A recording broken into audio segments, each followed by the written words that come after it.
All right, real quick before we jump into episode 78 here, I want to read a quick listener mail. This comes to us from Shauna Shade. She says, just making sure you will have a 2021 journal. I've enjoyed them for the past 2 years. Thanks, Shauna.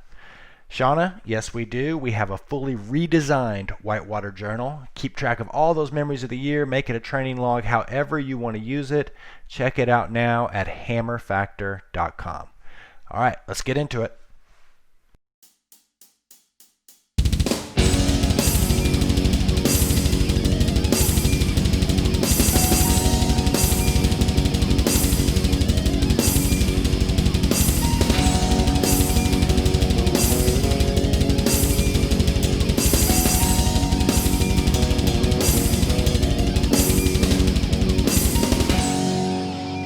You're listening to Grace, Geltman, and Weld on the Hammer Factor. Take it away, boys. Office yesterday, and we had some internet problems, and moving our internet down the hall. And then the guy came back today to install it, and I didn't really pick up on this, but evidently I was being a complete dick. But luckily, there's plenty of coworkers here to inform me of that. You just had no idea. Yeah, I was just being like, this is bullshit. I'm not doing this. All right, well, welcome to Hammer Factor episode 78. My name is John Grace, producer here at the show. I'd like to introduce my co-host, policy director for the Outdoor Alliance, Louis Geltman, and co-owner of Immersion Research, John Weld. We got a hell of a show lined up. Got some policy updates, Green Race recap, listener mail, and some special 2021 predictions. And of course, we'll wrap it up with some rants and raves. Fellas, it has been a while. As usual these days. Yeah. I don't know. Yeah, I never know where to start. I feel like it's so much that's gone on and yet so little. Well, let's start with the kayaking. Have you been on the water? What's the scene like out there these days? Go ahead. I heard you went kayaking. I did. So that was a step in the right direction. Yeah. Yeah. We got like maybe 10 days of good rain, like light rain but steady, and the little white came in for like a day. I got to discuss this with you because I'm not sure. I don't sure if I really understand pretty much anything that happens weather-wise out here. Notice that. Grace, let me explain this to you. It rained, I would say 5 days in a row, like the day Christ died. It did not stop, right? Like it was just raining. That was like, let me Pacific finish. Northwest It was raining enough that honestly, you'd have rain to your second story window back east if it rained this hard, right? And then I came into the shop one day and I'm like, hey, you think the farmlands is running? And everyone's like, you think the farmlands is running? And like, what did I say? It's raining like crazy. Like, no, nothing's running. I'm like, how could nothing be running? I don't understand this. The little white is about as big as a driveway, not running, right? But your driveway was running. Nothing. I don't know where all the water goes. Well, have you noticed how it doesn't rain from like May until October? I did notice that, by the way. Yeah. It doesn't rain, so then there's no water in the ground. Yeah. You also notice how there's massive springs that come into the river. And then they'll say something. Then I get this one. They're like, "Well, right now that you could run the truss, but it's going to be super. It's going to be super low at the top, or super high at the top. It's super low at the bottom. Like, how can a river be high at the top and low at the bottom? They're like, don't be a dumbass. I'm like, what do you mean, don't be a dumbass? It doesn't make any sense. No one's been able to adequately explain that to me. They start going on about some aquifers, and it kind of drifts off. Like, just take it from there on your own and figure it out. But the fires are out. I drove east for business reasons and some other things, and pretty much the second I got back, I started paddling nonstop. I'm not gonna lie. The paddling here has been incredible for 3 years. For 3 years straight, it's been good. And the past like 2 months, I'm going to venture to say it's the best paddling in the world. It's just been ridiculous how much water. We had 5 hurricanes this late summer and fall. 5 tropical storms come through here. So my kid's in roll class, right? My oldest kid. Oh yeah. Which we can talk about, right? So there's it's a part of the program supposed to travel, and when they go kayaking, roll class, for those of you out there who don't know, is it's a accredited high school kayak academy, which I have poo-pooed in the past, and we really would never have considered. So many times. Except that schools are shut down and whatnot. But in all fairness, the program has turned out to be remarkable in a lot of ways, and after all this, I'd really highly recommend it. Anyway, they were all apologetic about how they can't travel and they can't paddle and all these things, and they sort of sheepishly just told us that they're going out to the southeast to paddle, and I'm like, what's wrong with that? And so, like 3 weeks later, they phrased it as it was going to be like a big letdown. Yeah, it's like this is all we have, kind of a thing. At least that's the way I read it. Like, and they get out there like this is the best kayaking we've had in decades, or a decade of. I mean, that's what the people running the program were saying. I'm like, yeah, duh, right? Yeah. When were they here? They're still there. They're down in they were at Long Creek last week, I think. Sweet. Yeah. Well, they hit it right. That's for sure. Yeah. Long Creek is the new white salmon, I guess. Well, as I was saying before the show started, the reason why Geltman is tweaked is because the Gorge is becoming more like Bend every minute in terms of climate and culture. This is not what Geltman signed up for. That's right. I signed up for incessant rain and like drinking at chips with a bunch of loggers. Right. And now it's like people with like 17 to 25 Patagonia nano puffs in their closet, spending their days in coffee shops on laptops. I can sense it. Like even out here, I can sense it. Like talking to all the boys and everything, it was like when the discussion went back to what was going on back home, it quickly shifted. It's like, let's talk about something else. So I think this is a great place to live, to paddle, as long as you live somewhere else for 9 months out of the year. That's pretty. That's my final assessment. It's always good in March and April. Yeah. You can count on it in March and April. Yeah. And it used to be we could count on like December and January and February and May, and June was pretty decent, and if you were lucky, July, and if you were lucky, October. And now it feels like it's like January through April. Yeah. I don't know. I feel like that trend may continue. You guys may have to just move another like 400 miles north. I'm ready, man. You know what I'm saying? I know you are. I can tell that. I can sense it. I feel like we've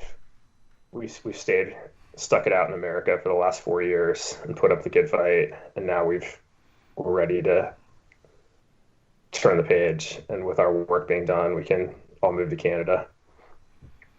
We being, I'll go. Yeah, me and Grace. I'll go. Well, what about me? I don't You're know. the kiss of death on the whitewater, man. It's all good until you moved here. Ooh. There's a theory for you. And ever since Weld moved to your side of the country, it's just been so brilliant over here. I think you're in a good spot, Weld. You're in a good spot. I complain to spice up the show, but it's a fine place to live. In all seriousness. Yeah, we know you're kidding.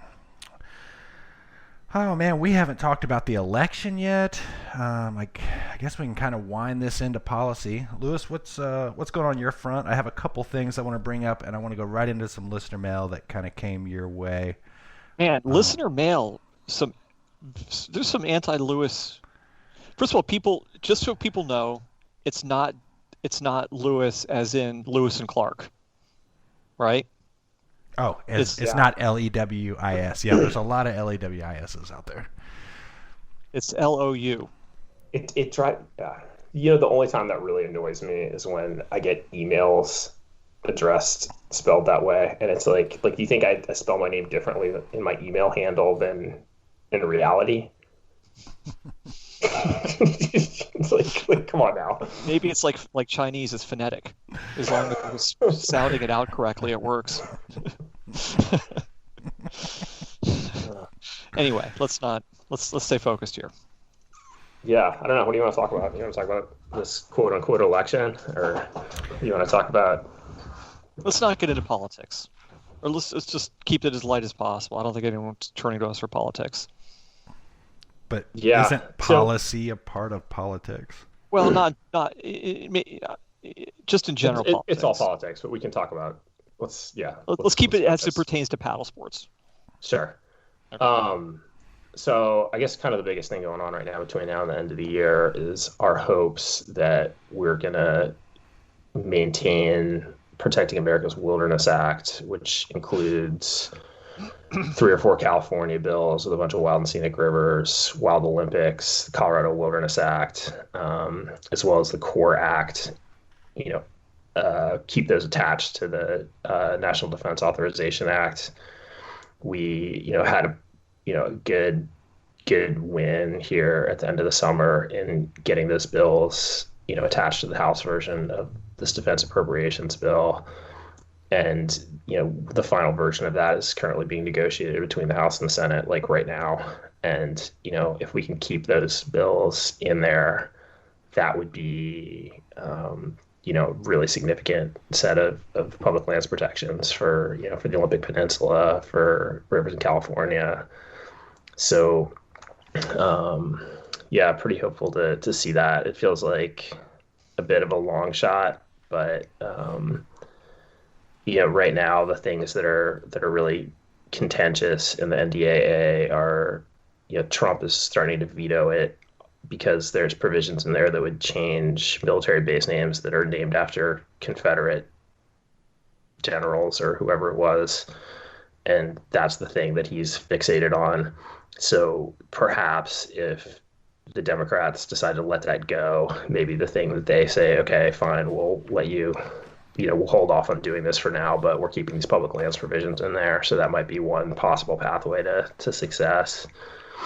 So I don't know. It feels like a bit of a long shot, but it's pretty cool that we got it as far as we did. And, we're going to keep pushing until things wind up here with this Congress. So is this also bound up in the threats to veto the legislation over social media company statuses or? Yes, those are the two things that Trump is fixated on. And I don't even really understand the business about these social media stuff. And I know that's not a part of it now. It's like he wants that in there, but it seems pretty ancillary to defense appropriations to me. So well, they have Parler. What else could you want? Go nuts, right? We're not talking about. I thought politics. We were keeping this on Boater Talk. Sorry. See, it's all related, man. It's all related. Come on, the Parler thing's like, funny. Great. The Parler thing's funny. You could turn into H-Chan and that would be fine. All right. Oh, you're right. I'm sorry. We're done. Lewis, let me ask you a question. If you went to Canada, what the hell would you do? Because you'd go to the government and be like, we demand X, Y, Z, and it needs to happen now. And the Canadian government would be like, okay, yeah, I think what you're saying makes sense. And that'd be the end of it. Then what would you do? I know, that's the biggest problem is that I've made my bed professionally in interacting with the U.S. government, so there's no escape for me. I don't know. I'm stuck. John's stuck making kayaking gear, and I'm stuck paying attention to U.S. politics. So the national maybe Grace will hire us. The National Defense Authorization Act. Defense Authorization Act, yeah. And what is the bill's name that's attached to it? It's the Protecting America's Wilderness Act, which encompasses 5 or 6 individual bills, as well as the Core Act, which is the Colorado Outdoor Recreation Economy Act, and the Grand Canyon Centennial Protection Act, which is a big mineral withdrawal for an area around the Grand Canyon that's threatened by uranium mining. And what can our listeners do to support this effort? Go to outdooralliance.org and send an email to your members of Congress. Another thing I want to throw your way, we got 2 more pieces to throw your way here, Lewis. This comes at us from Snooze, and the headline is, the Trump administration has already neutered the Great American Outdoors Act. There is a quote from Mr. Adam Kramer, Executive Director of the Outdoor Alliance. I believe that he's your boss.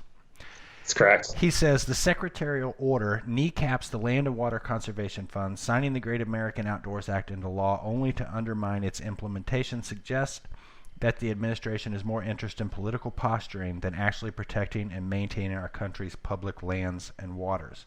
Our public lands have already waited too long for the funding they direly need, and to have Interior cancel dozens of projects puts the outdoors at risk. Americans love their public lands and want to see them funded and cared for. With a global pandemic limiting indoor activities and gatherings, this has seen historic participation in the outdoors and a greater awareness of how much we need to invest to create more equitable access and maintain the places we get outside. So, what have you with this? Is this a real thing, or what's going on with Mr. David Bernhardt? It's a real thing. I mean, so basically, you have the Great American Outdoors Act, which is a huge win, was establishing permanent funding for the Land and Water Conservation Fund. It's pretty much the reason the Hammer Factor podcast exists, to get this passed. I mean, how many times have we talked about this one thing? More than anything. So anyway, go on. Sorry. It's the paddle length and offset of public lands advocacy, for sure. Yeah. It's the thing that we can't seem to get away from. And it's coming back again. It's coming back again. I thought we were done with it. I know, right? I went up there, I fixed it, and now look, I know it's you back. did, man. Anyway, go on. So anyway, I mean, so basically, like we got permanent funding for LWCF. We got this huge pot of money for deferred maintenance, but then the land management agencies have to identify the LWCF projects that they want to spend money on, and they have to identify the deferred maintenance priorities. And DOI under Bernhardt basically dragged its heels, missed the deadline to submit their projects, finally did it.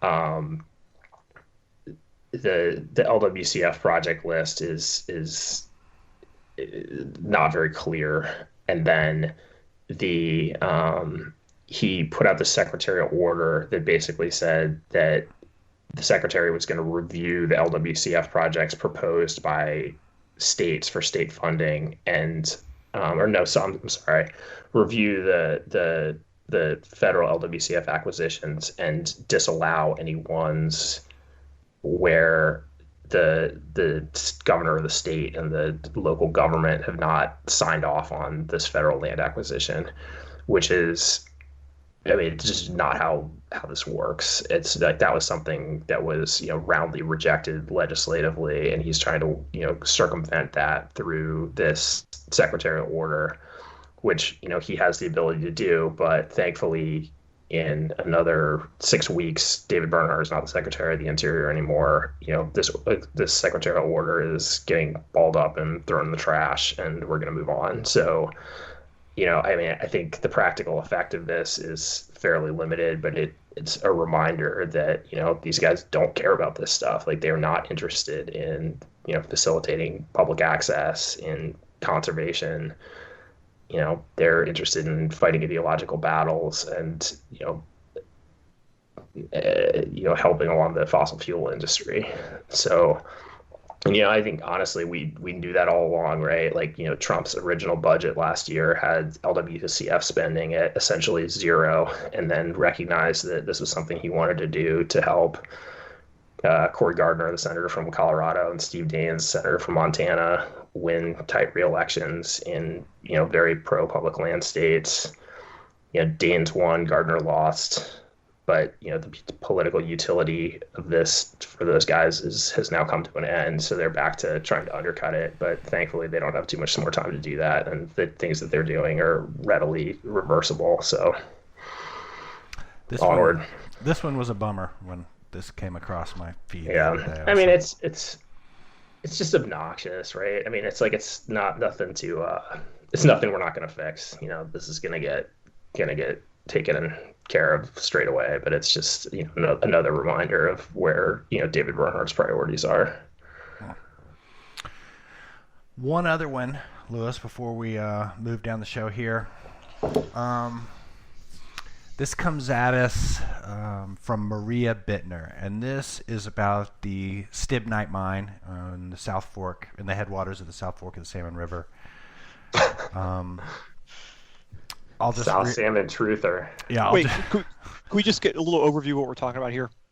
Okay. Yeah, well, let me read the email, and then this is kind of a long email, so bear with me. I may summarize a few parts here, but let me read it, and then Lewis, you can kind of.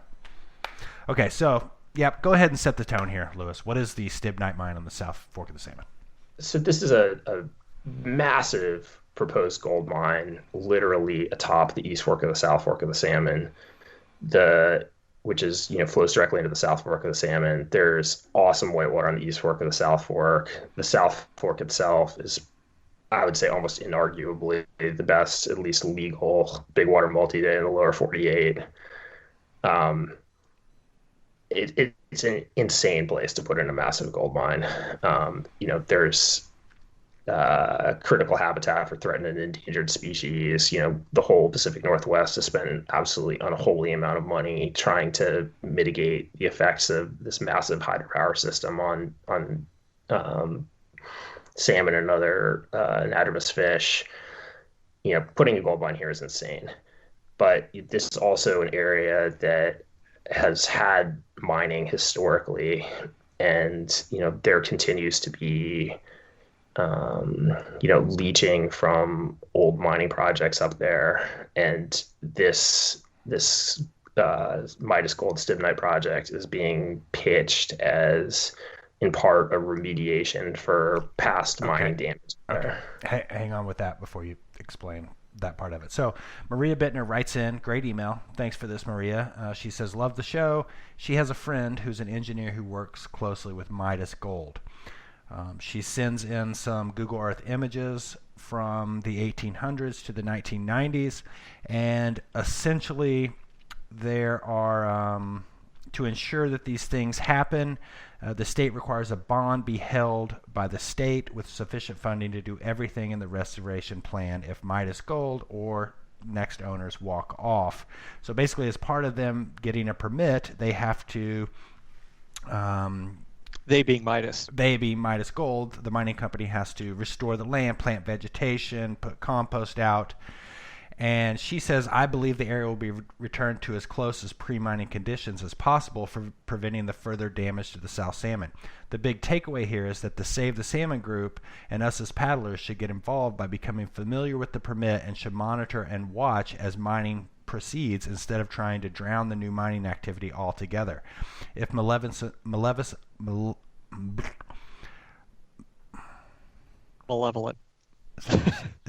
she spell that right? If bad things happen, there could be evidence of breaking a legally bound permit and remediation could take place. Thanks for taking the mining perspective into consideration. My friend has asked that her name and company stays anonymous, but there are some of the thoughts that she had after working and writing on this tip for the last year.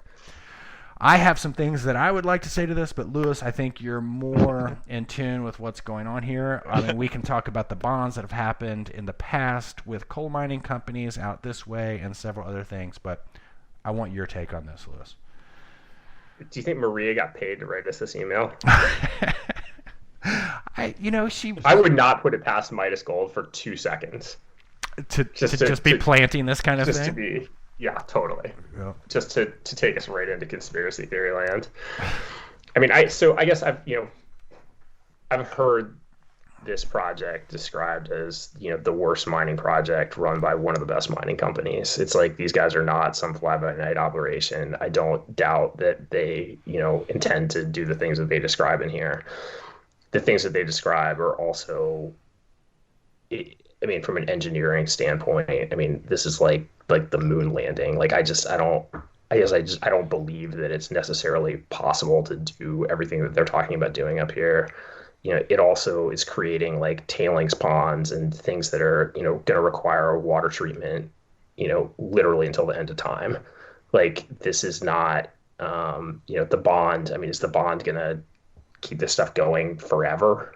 I don't know. I guess I just, I don't know where to start exactly, but I mean, the things that they're talking about doing here, I mean, it's like they're not even describing their operations as a mining plan. They're describing it as a remediation plan. Like this is all part of like a massive greenwashing effort for what is, a giant gold mine. I mean, mining is just incredibly destructive, and the potential impacts up here are not limited to like minor infractions that we would be monitoring. I mean, this thing has potential for like cataclysmic impacts, right? I mean, think about like the Mount Poly mining disaster up in BC, or like I don't know. I'm sure there are heaps and heaps of other disasters where all of a sudden there's just one catastrophic release of toxic materials. I mean, this is like deadly serious. All you have to do is look at the Ocoee River and the copper mines that used to be above the Ocoee River. And I mean, every river in Appalachia. There was a time, well, especially the Ocoee though, because you look at these images of the mine, of the actual existing mine, the stibnite mine, and it looks a lot like, on a smaller scale though, the copper mines that were up there. But I mean, yeah, the Ocoee River won't melt your eardrums anymore, but fish still certainly can't live in it, so. We had a fish kill in the Castleman, which leads to the Yacht, from a 100-year-old mine in the 90s, right? Yeah. 100% fish kill from a 100-year-old mine in the Castleman. I don't know. I mean, I see her point, and it's a good idea, but there's just a place for things, and I just don't know if that is the place. And if you look at the size of the restoration versus the size of the new mining activity, I think it's like 90%. What they're applying for in the permit is like 90% bigger than what is actually there now. It's massive. I mean, they're talking about like moving fish through lighted like highway tunnels. Like it's like the scope of this thing is just insane. I mean, it's just insane. Yeah, I don't know. I mean, we should have Melissa and Freddie on to talk about this because they're more knowledgeable about this than anybody. But it's don't believe the hype that you're getting from Midas Gold. I mean, it's just it is a very concerted and effective PR campaign. Like, don't repeat their talking points. Yeah, that's kind of what I got out of the email. Was it felt very PR-y. But anyway, thanks for that email, Maria. Some good points in there for sure. Really? I mean, she talks about the bond and she explains some of the structures of the way the permit is. And I mean, somebody has to say that point. I mean, it's easily proven to not be the best course of action, but you can't. I mean, those things are happening, right? We don't know. Okay. Don't get mad at me, Lewis. I'm just a messenger. Don't shoot the messenger. Oh, man. What now? Lewis, is there anything else you would like to fill our listeners in on the policy front? I don't know. We can talk about it some more in the 2021 prediction stuff, I guess. Okay. All right. Well, good play. Should we talk about green race? Let's move into some green race. Man, so where do I start? How many people got COVID? Nobody got COVID. Nobody got COVID. That you know of. I mean, I did quite a bit of asking around. So your contact tracing program is as robust as your vaccine development. I mean, I asked at least 30 or 40 people if they knew anyone who had COVID from the green race, and knock on wood. I mean, we're past the window now. We're almost a month out, so. Kayakers don't get COVID. There's no kayaking in the. There's no COVID in the green. It doesn't exist down in there. Yeah. The water's washed away. They have shuttled and maybe if you exclusively paddle in rivers polluted by toxic mining runoff, you'll. Exactly. There's always a yin and a yang. So greener. So I guess like everything in 2020, it was how are you going to do it? Like how are restaurants going to serve food? How are factories going to stay open? How is everything going to happen? So that was kind of our take when we were talking about it. And we were pretty, we had some interesting ideas rolling around, but pretty much what we came to was the race itself. The race itself is, it's about as safe as you can be as far as disease transmission. You're way away from each other. If there's a rescue, there could be a point where people get really close together, but that's really about it. There's a 15-minute car ride that people are together, but, it's not like you're, at a concert or a political rally or something. You know what I'm saying? So, but the big problem was the spectators. Really? I would think it'd be exactly like a concert or political rally. I mean, seriously, what am I missing? What happens at the end when you have awards? Well, hang on. And how come you can't get COVID in a car? Well, I don't understand that either. You just overlook that. You want to hear an interesting story about COVID in a car? Yeah. So here we go. I was, in the weeks leading up to Green Race, in the car with somebody. We're all face coverings, masked up on the car ride and whatever.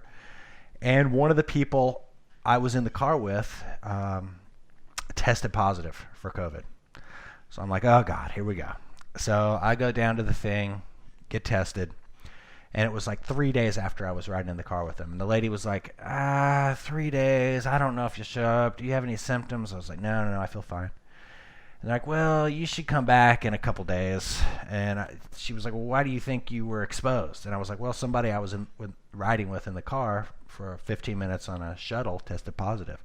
She's like, I don't know if that's really exposure. And I'm like, what do you mean? I was in a car with somebody, with had COVID. To me, that's like exposure. I don't know. But she's like, I don't know. Come back in a couple days. So anyway, I came back. Right as I was getting my test, the person called me. It turned out it was a false positive. Their PCR test came back negative, so it was all for nothing. But I guess the point of me saying that is if you're in a short car ride, the nurse who was doing the testing was like, you're masked up. It was only 15 minutes. I don't know. Yeah, this is according to the nurse in in Greenville, South Carolina, wherever the hell you are. Here we go. Just to be clear on that. Here we go. So anyway. Not to discredit nurses, but this is a single data point. That's all we're saying, right? I can't wait to get into the vaccine later in the show. There's nothing to get into. Yes, it's just like your nurse topic right here. But the Grace big problem is lecturing me on how safe the vaccine is, or not safe the vaccines, or how we don't know. And this is before the show. And I'm like, you can say whatever you want. I'm not listening to anything you have to say about the vaccine. Well, I'm not listening to what you guys say about my nurses. If I have to go to the doctor, my nurses if I have a medical condition, I'm not going to ask Grace what he thinks. Go to the doctor. You should consider it. Grace may or may not be right on whether I have leukemia or not, but I'm going to go ahead and wait to go to the doctor to see for sure. Well, you can always get a second opinion, but come to me first. I might do that. So anyway, the spectators are a problem because for over 3 hours, people are shoulder to shoulder. I mean, you just can't look at the Green Race and in the age of COVID in a normal year and be like, you should be doing that. So so seriously, what do you do? I mean, you're like the responsible thing to do is to cancel the race, but you don't want to do that. No paddler wants to do that, and people are obviously showing up and assuming the risk on their own, right? Regardless of the burden that may to the healthcare system or not. I mean, what's the right thing to do here? Well, Lewis, what's the right thing to do? I'm going to ask you first. I already know your answer, Grace. You had the race, and I'm not judging. I just want to know what your consensus is or what your thought is. Oh, Lewis or mine? Lewis. I mean, I guess I would not. If it were me, I probably would not have had the race. But I respect John and all of his efforts, and I'm keen to hear how it all went. So Dane won. Dane won. He didn't break 4 minutes. I'm going to get to that. So our solution is, okay, we're not going to do any spectators. Okay. So I go to NC Wildlife and I'm like, hey, we want to have this event, but we don't want to have spectators in there. And they're like, we can't close down the game lands. It's public lands. We're not going to tell you not to have your race. You should tell everybody not to come, but we are not going to enforce that and whatnot. And and so I was kind of like, well, what do we do? And I was working a trade show in Louisville, Kentucky, and I was doing prepackaged content for this live show. And they had this demo center that was like 3/4 of a mile away, and they had 6 cameras coming into the studio switcher bus from like across a parking lot, over a field, across a football field, like way the hell away. And I'm like, are they streaming all those cameras in or whatever? And the guy's like, no, they're all on fiber. And I was like, immediately dismissed it because fiber is extremely expensive. And in the same breath, he's like, yeah, fiber's really come down. It's not that bad. It's only about $1 a foot nowadays. And right as he said that, I was like, that's what we'll do. That we can get this. We can do a stream. We can show the green race through a piece of fiber. I can get it out of the canyon with that. So as soon as I got home, I told Chelsea. I called Hale and I was like, I got it. I got a plan. This is what we're going to do. And so we figured out basically a way to, kind of lure people away from hiking in to watch the live stream. There were probably, there was family of the juniors down there. It was amazing. Almost everybody stayed away. It was just the racers and a core crowd down in there. Safety guys, fire and rescue guys, family members of a few people, and then that was it. I mean, it was like a ghost town down in there. And race went off super well. Super core crowd. It was just it was like 1999 again. It was just like a core group in there. It wasn't crowded. And it all went down. There was virtually no carnage. We had and I got to give a shout out to all the sponsors for the green race, because every one of the sponsors could have had a million reasons to not support that race this year. Any one of them could have had a million different reasons. And I mean, we weren't even having a awards festival, and NRS is like, we want to go ahead and do it. We call Blackburn, and Blackburn's like, I'm in, and I want to go to another level, and just that was super. It felt good to have the industry's back, trying to pull this off. So, race. Go ahead. So what happened with the live stream? So I was super fired up to watch it. Like, just, I don't know. I like watching racing, and the green race is sick. And we were fired up to watch it, and there was some problem with the live stream, right? Like, you couldn't. We ended up, somebody sent us the link because we couldn't pay for it. So I owe you $35, Grace.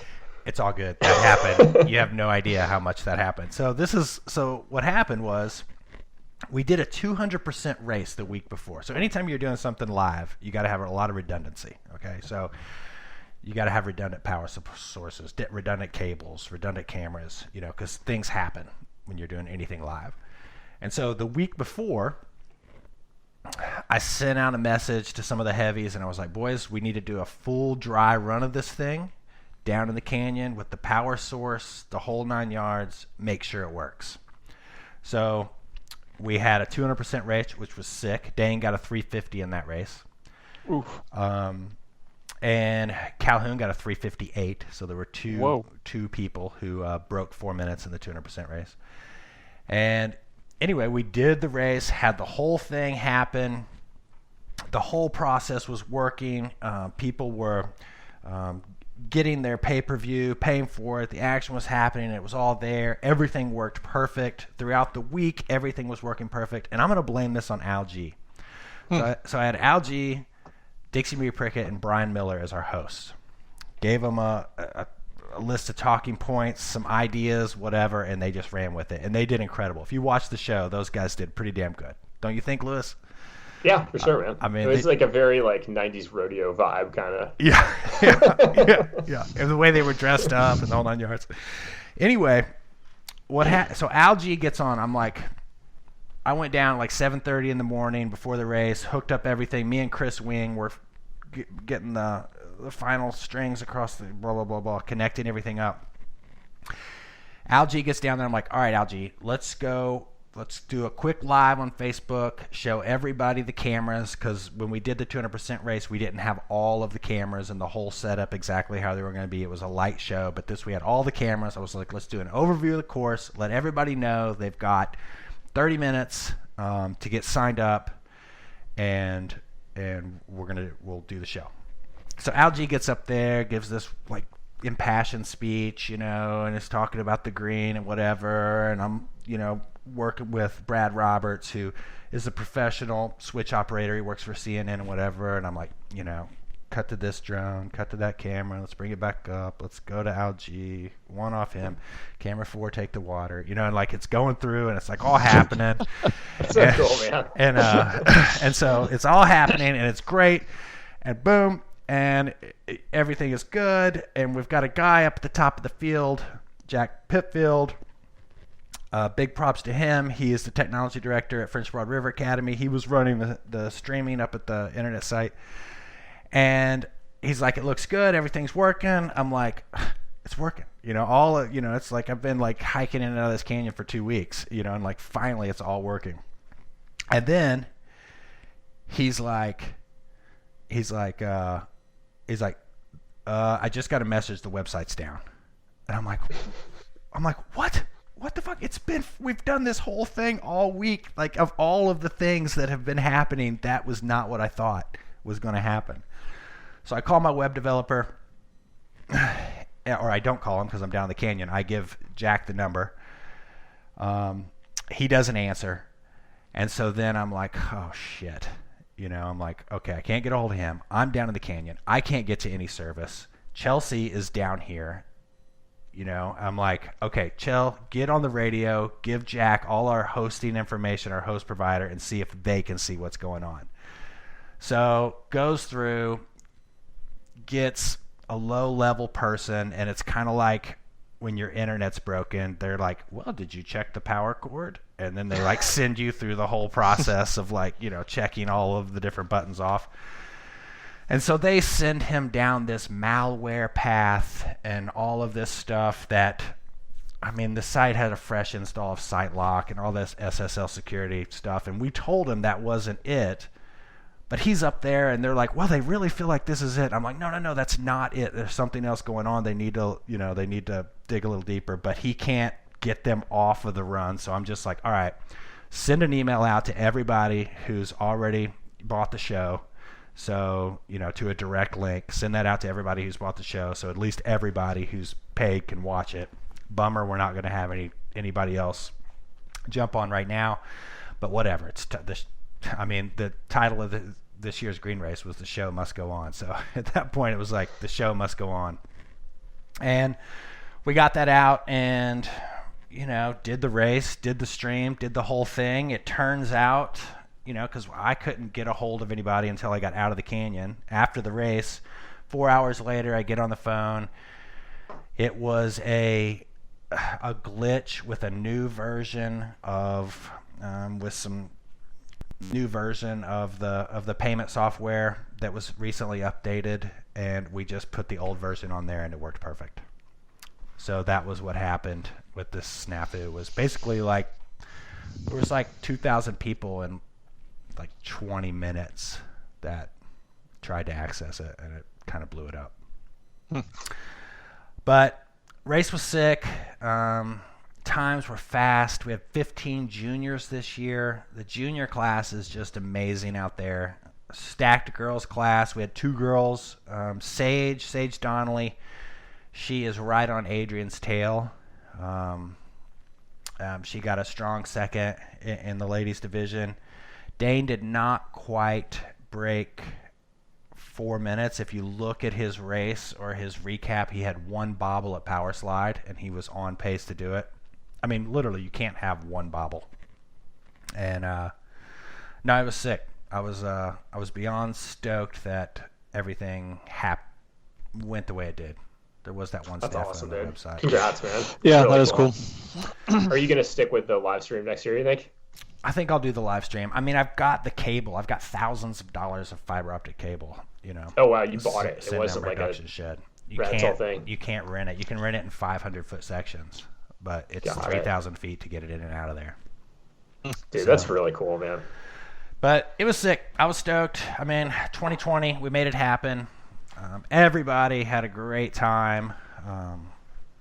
I don't know, man. Like it was just a great race. My race run. You want to hear about my race run real quick before we get Yeah, to you this? looked good for what I saw of you on the live stream, but Yeah. it sounded like maybe it went awry elsewhere. Yeah, so first of all, put myself back with like Jared Seiler, Evan Garcia, Jason Hale, because I was like, I didn't have much time to hang out with everybody, so I was like, I'll just hang out with everybody right at the start of the race. It's Evan's first race, it'll be like fun to just get his reaction right at the start line and whatever. So I put myself right behind Evan. And so anyway, Hale and I are like, all right, let's walk up there. So we walk all the way up there. It's about a, 20-minute walk up to our boat from Gorilla, where everything was happening. I get to my boat, and I'm like, oh, I left my paddle at Gorilla. So my start time is coming up, so I run all the way back down. It's not an easy walk. You're up and over boulders. You know how it is in a stream bed. All the way down, get my paddle, get back up there. I'm in my boat like 7 minutes before they're like, all right, we're getting ready to go. And started my race run, felt real good through Frankenstein, was super loose. I wasn't tired or anything. I felt really good. I get to the next rapid, and I was just, Johnson Branch. I was maybe 18 inches too far left, and I just went over and just pitoned and just stuck right there like a low-angle vertical pin. And just, I'd never flipped in that rapid, never pinned in that rapid, hardly ever mess it up. It's a little class 3 drop. Just broached, fell over on my right side, landed on my head, flipped, rolled up, was like broached between the next two rocks, had to back out, turn around, out of breath. I was just like, like it was like 30 seconds into my race. And but then after that, it was clean. I didn't mess anything up. I just kept it clean, and I don't know. Stoke was high. That's awesome, dude. Lewis, you got to get back out here for another race. I know. Rush and I were talking about it. We might, maybe one of these days, we'll bring a big Gorge crew out. You should, man. It's fun. It's shred awesome. fest, dude. It's just so hard for, like working man, like just with like limited vacation time. It's like hard to be like, okay, I'm going to spend a week out there for green race instead of a week in California doing multi-days or something, But it's it would be cool.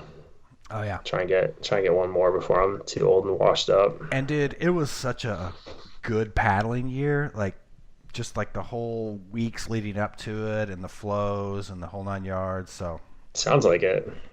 Anyway, it's scary, man. How many times do you have to run Gorilla that week? The one time I went, I was just like, oh man, I got like 5 more Gorilla runs and I can go home. It's like that. Did we lose Weld? We did. Huh. Let's see where he went here. Maybe his dust up with the internet guys come back to bite him. Ooh. He's going to really be mad.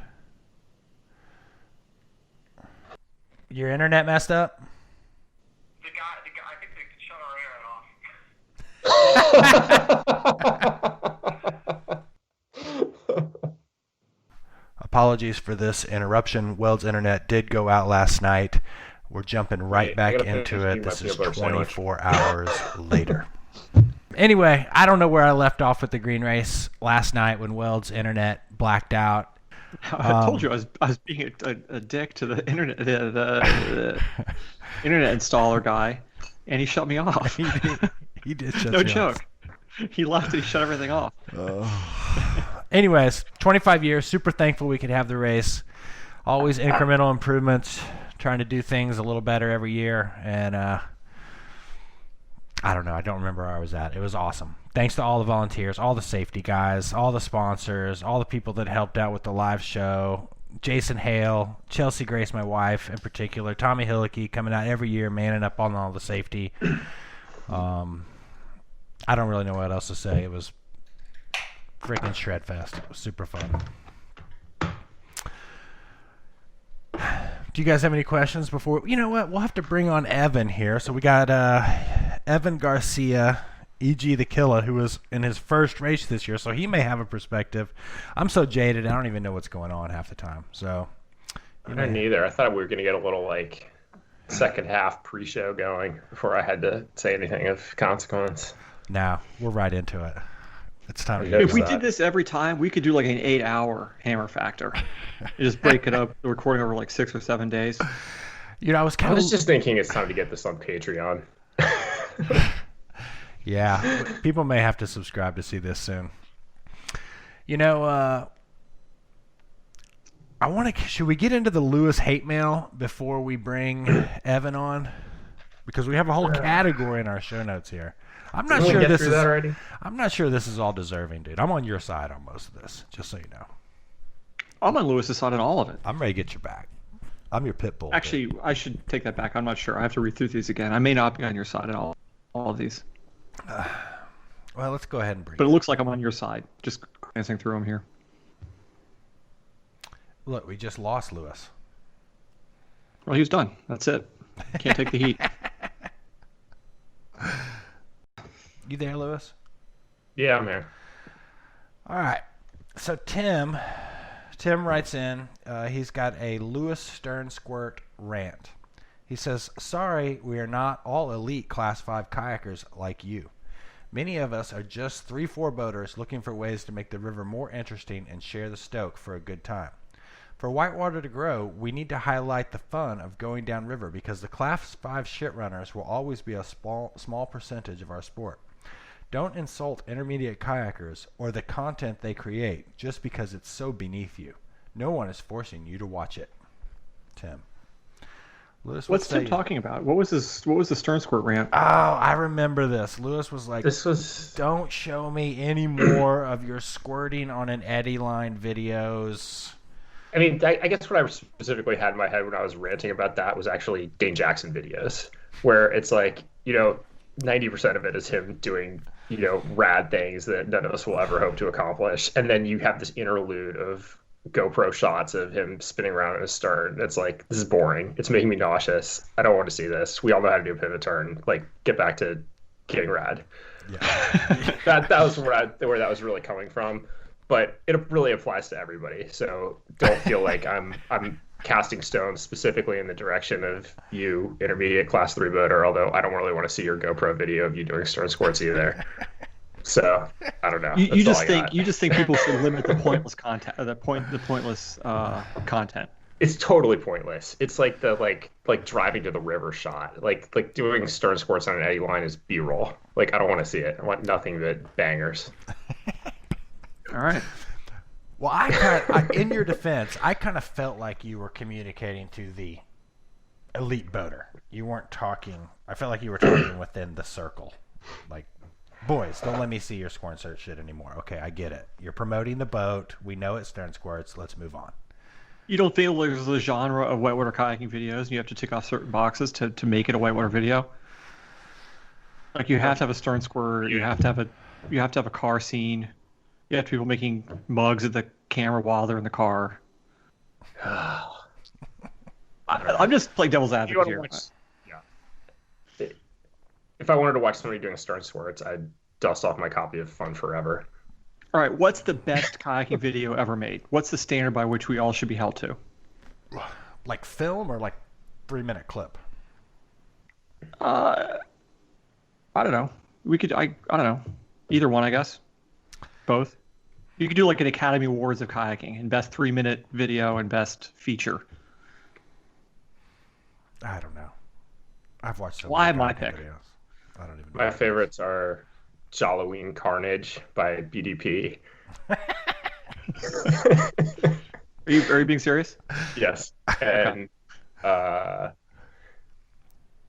historic Animus footage video created by Team Beer. I'm gonna say Kavu Day. To me, Kavu Day is the best kayaking video you could ever make.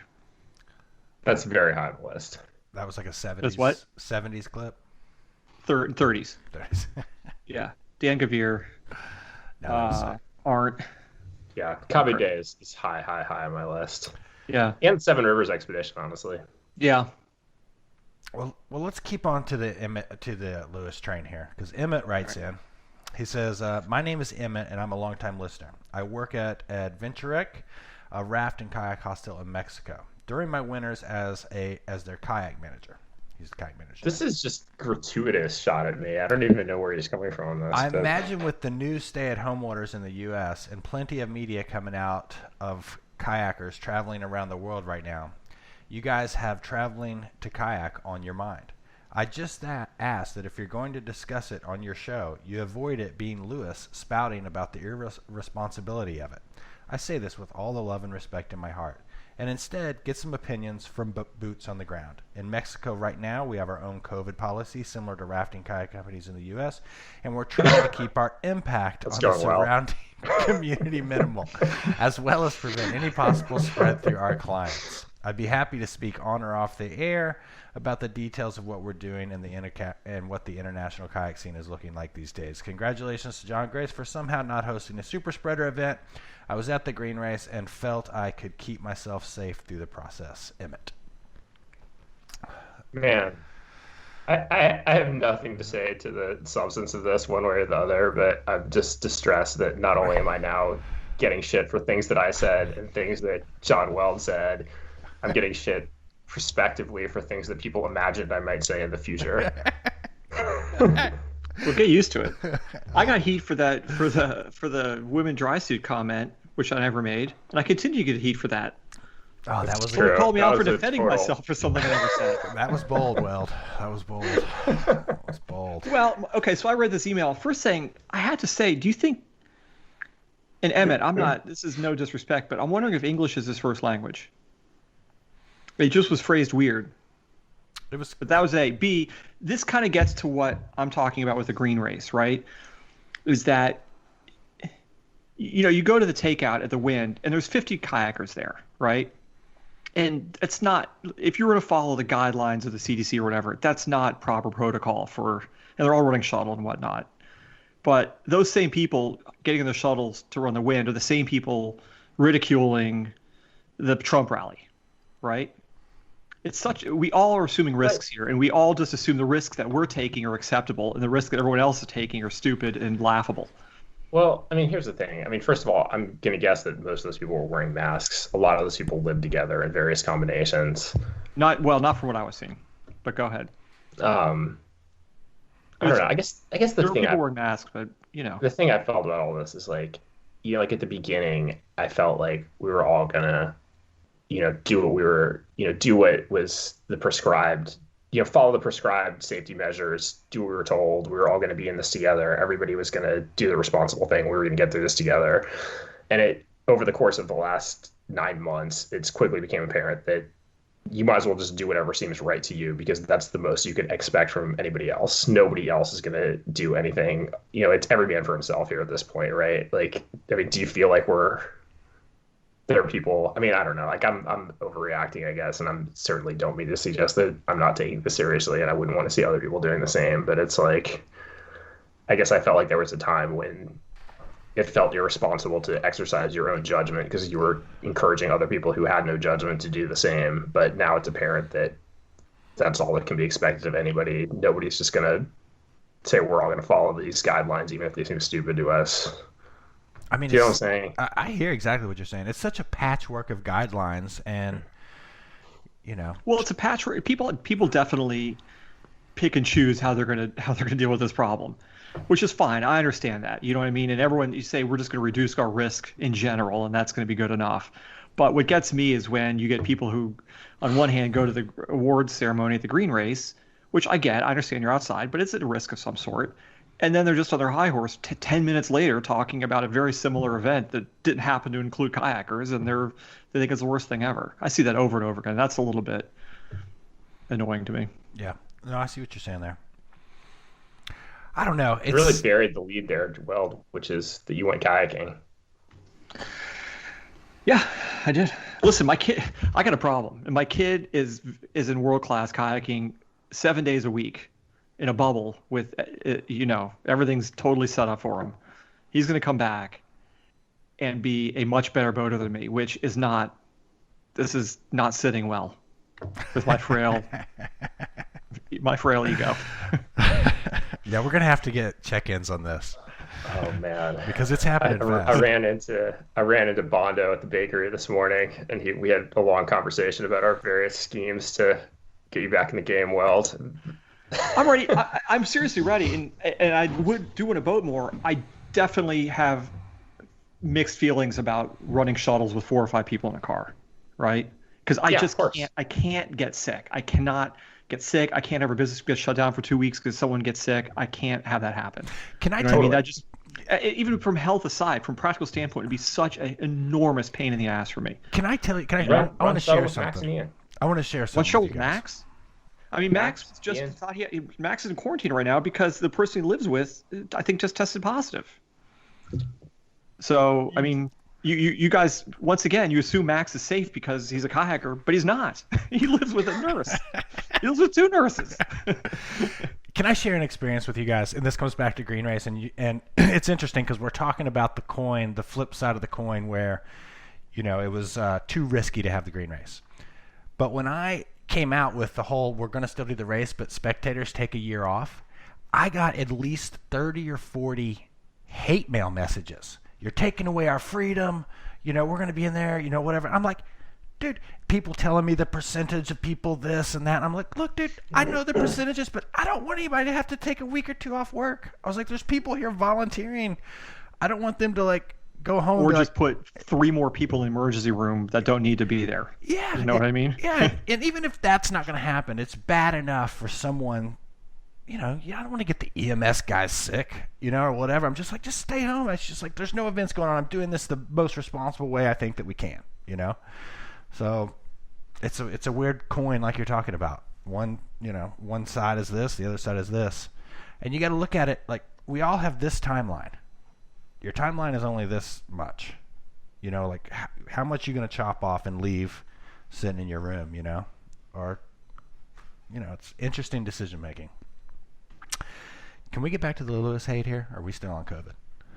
I keep hoping we're just going to divert away from the Lewis hate. All right.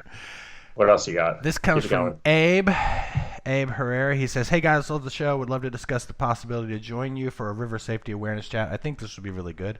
Been a rescue chainer for 13 years and agree that kayakers need specific training for kayakers from kayakers. Although it is hard to find specific classes like that, but it would be so good to offer this option. Rescue gear is another good topic and the advantages to use a rescue vet versus non-belt. Lots of people don't use it, including Lewis, and I wonder sometimes if people realize this single piece of equipment can make a huge difference on a rescue situation in many ways as a rescuer or a victim. Anyway, I think it's a great opportunity to open people's minds on safety and try to generate more awareness within our community, and people are hungry for knowledge. Would love to share real rescue scenarios and outcomes, lessons learned, and maybe even yak about the philosophy of rescue. I see a good opportunity to do something for our community, and you have a great space for it. Looking forward to hearing from you. Good lines, Abe. So you just don't ever wear a rescue vest, Lewis? No, I definitely do. I don't all the time. Sometimes I do, sometimes I don't. And I've probably tilted a little too far in the direction of don't. But yeah, I mean, I do if I'm going on a mission for sure. But I've kind of gotten out of the habit of wearing them every day around here, which is probably not the greatest idea. And is that for a comfort thing? You just like the way a different one fits, or? Yeah, I can't remember. I mean, I have a green jacket, and then I have that, is it called the YTV, that Astral, real light, nice play boating vest. Yep. And I've kind of gotten in the habit of wearing that thing 90% of the time. But I should probably swing back the other direction. I went and did a South Salmon with just Abe and I. That was probably the last time we paddled together, and that's probably what he was thinking of. And I reckon I must not have had a proper life jacket. He still spelled your name wrong, too. Yeah. Abe is the man, though. And he's, I mean, I'll tell you one quick Abe story. And we might have even told this story before about the guy who broke his femur on the Cispus. It was during Cispus Fest a few years ago, and somebody who was not a part of the Cispus Fest but had just shown up swam at that double drop on the Cispus, or island drop I guess it's called, and broke his femur. And the search and rescue guys showed up with this huge truck with all this rescue gear, but they just didn't really know how to use it. It was just kind of a bunch of weekend warrior guys, like real big, heavy dudes who, really were not up to the job. And I guess Abe had been, I don't know, maybe he'd trained those guys in the past, so they were kind of willing to accept direction from him. And, Abe just like led, this whole group of guys plus, the kayakers and sorry, I'm getting a call on my computer. I don't know how to turn it off. Led this whole group of guys and like set up this like unbelievably complex rope system that involved setting multiple ropes all the way across the river, 200 feet below the level of the road, pulling this guy up across the river and up like 200 or 300 feet, on a litter, and just pulled this whole thing off like so quickly. And I was just like, man, like Abe is like, I was like, A, I need to get better at rope stuff, and B, Abe is somebody I want to go on missions with because he is on it. So you got to have on for sure. Lewis, do you wear a mask when you go to the store? Oh yeah, but 100%. But you don't wear a rescue vest when you go to the creek? Well, I mean, can you do anything with a rescue vest if you have two people and the other person's? It's like you can't. I mean, what are you gonna do with a rescue vest if you don't have somebody to like lower you in? Like if you're paddling with one other person, is the rescue vest even doing you any good at that point? Can't you just stay 6 feet apart from your other people in the store?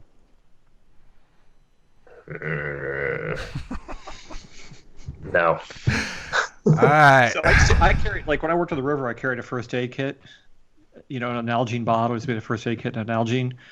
And I use that thing probably 5 to 6 times a year with other parties on the river, right?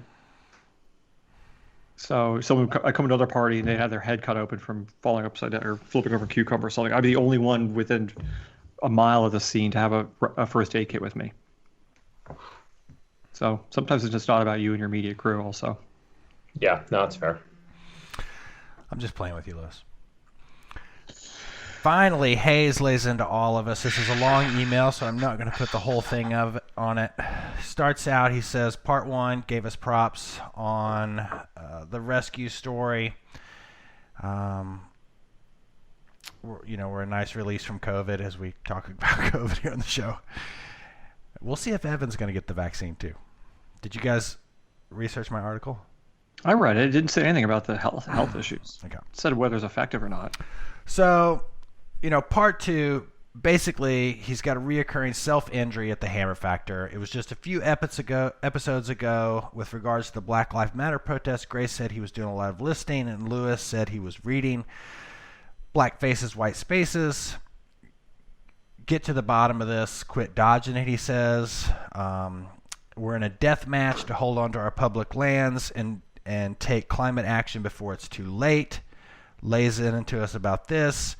About Grace is trying to build a media empire here with the Hammer Factor. How are you going to do that? And no mentioning of women right now, for Christ's sake. Weld's constantly bemoaning the economics of the boating industry. How about a vision of expanding the market beyond 18 to 30-year-old white rose strategy? Obviously, he cares to some degree about the Hammer Factor. He's a fan. We're smart, funny, and respected by many.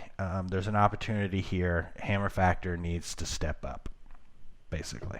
What say you, boys? Let me respond to this. I'm going to tell you my perspective on this email.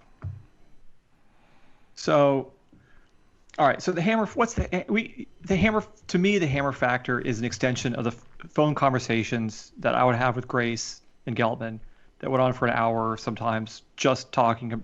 Literally what we talk about here on the show is what we talk about on the phone. That's all the show was to me, and not a whole lot more. Plus now the addition of listener mail putting in their 2 cents, which we endure, right? But I'm unapologetic. I'm unapologetic for any other aspect of this show. I mean, it just is what it is. To me, Hammer Factor is not a place to be a showcase for our stances about Black Lives Matter or women's activity in the sport. If you want more information, I'm not going to sit here and promote IR, but if you want more information on what IR is doing in this regard, I definitely point to our website, see what we're doing as a business. And you guys have your own businesses and things you're involved with that is outside of the show where that stuff really matters. And you have a place to do that. To me, Hammer Factor just isn't it's just about talking about the shit we want to talk about that's going on in the paddle world. And a lot of times it involves women, sometimes it doesn't. Black Lives Matter is a paddling issue at hand, and it's something I think we should explore. But I don't feel like it's fair to hold us to a standard, much more than that. Lewis? I don't know. I mean, I guess for me, I feel like that was a good summation of how it started out. And I feel like we've developed this audience and sort of ended up somewhat inadvertently with this voice in the paddling community. And with that comes a responsibility, or at least an opportunity, to do some of the things that Dude Bro is talking about. And, I want to continue doing that. And they're like, I guess I feel a responsibility for us to continue doing that. But, I don't see that as like a fundamental change in what we're doing here. Just, I feel like we've created this platform and we have some responsibility to use it as a force for good. Grace? I agree with Lewis a lot there. I certainly do not go into a show or putting together show notes other than things that pop into my head when I'm on the river or I'm going for a jog or something like that. It's not, and it's really, I try to keep it as whitewater based as possible. But there's something to be said there, and it's flattering to get an email like this. This is someone who's like, hey man, you guys really may have an opportunity to affect some opinions here. So that's flattering in that regard. I don't know, to be honest, if I'm the guy to do that. I know it's hard because I feel like in a lot of ways, it's like I feel like we started this show with not any sense of ambition about it. It was just something, and it continues just to be something we do because it's fun. But I guess it just kind of snowballs to a point where we got to do more than just have fun with it. But I still want that to be most of it because otherwise, fuck it. Well, we should get EJ on not EJ. EG. I keep saying that. I'm sorry. So, EG, Mr. Garcia. I got something to say real quick before we get Evan on the phone. Was it last episode when Kara got on and was talking about the yacht race and a guy ran over a girl and there was ensuing drama after that? Yes. That was last episode or whatever. Yeah, one of the two-parters. Funny story. So let me just tell you, at the green race, Adrian was running dudes over. Dude, practice lap, dude, she is just taking people out, running over them like at the bottom of Gorilla, smashing them on the slides, the whole 9 yards. And dude, we get in the car, and Dane's there and a couple other people, and Hale's like, dude, Dane, guy or girl, if you just were on the river and ran somebody over like she just ran that dude over at Nice's Pieces, it'd already be on social media right now, wouldn't it? You'd be getting laid into. He's like, oh, dude, I could never do that shit, whatever. But Adrian's out there just T-boning dudes the whole week, man. She spent a week of just running people over. What are you saying? Rubbing's racing. Nobody, it's all good. I'm saying it's all good. I think that we should not worry so much about if it's a girl running over a guy or a guy running over a girl. Well, that's not the world we live in, unfortunately. I don't know about guy-girl thing, but if I say one stupid thing in the river, the guy from IR is an asshole. Oh, I hear about it. Let me tell you, it comes back to the chat channels. Anyway, that was just an interesting observation. So that one's going to get me talked about on the Ladies of Whitewater forum. All right, let's see if we can bring Evan on here. Evan Garcia. Dude, Evan came out and just nailed it as far as water conditions in the whole 9 yards this year. I mean, it was literally the third. Yeah. Evan Garcia. The three wise men. Anyway, Evan, I was just telling the boys here that you hit it as well as you possibly could for a trip to the Southeast this year. Yeah, man. Got so lucky. And I I was late leaving white salmon, and we had just been having like obviously a terrible year. I'm sure Weld has told you guys about our slight drought we've had here the last few years. You see that dead plant in the back of Lewis's picture there? Oh yeah. That symbolizes Hood River. It's wilting. We're turning into California up here for sure. But yeah, man, I was racing that storm. There was that big hurricane, and I left late, so I pretty much drove like nonstop straight to, like, the first thing I got on was the Bear River in Chattanooga. I missed the good water there by like an hour, but I got to paddle with like Brian Good and Bryce and like Team Jib guys, which is like Brian Good. Holy hell. So fun. It was so fun. And then right to Dane and the guys on Joe Cassie. And I mean, that was so much. Like, and you got all 4 in a day. No, man. Dane was like actually bugging me. We did Horse Pasture, Thompson, Whitewater, and then Toxway was high that first day. So we woke up early, did Toxway the next day. Okay. You hear this, Lewis? See I what was talking about? so sore, dude. I guarantee you were. Ouch, man. And Dane was like, lap.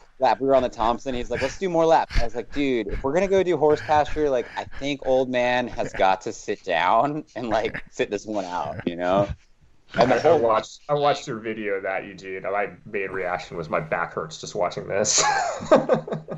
Luckily, I was like, I'm still active, you know? I'm not, like, total AARP member yet. But, freaking the whole rest of the trip I was like recovering from those first days. Worth it for sure, but like by the time I got on the green I had like tendonitis. I was like sore. my bum shoulder was weak, you know. Probably didn't set myself up there, but it was worth it for sure. So how would I introduce you to any of our audience who doesn't know? Evan Garcia, professional kayaker, North American Waka Kayaks distributor. What should I add to that? How does Nate's it brother. work? There's been stages, you know, like overall it's just complete like whitewater nerd, you know, like an encyclopedia of kind of semi-useless whitewater information. It's just been stashed in this. You created the term yeasted. I think that's a real feather in your cap.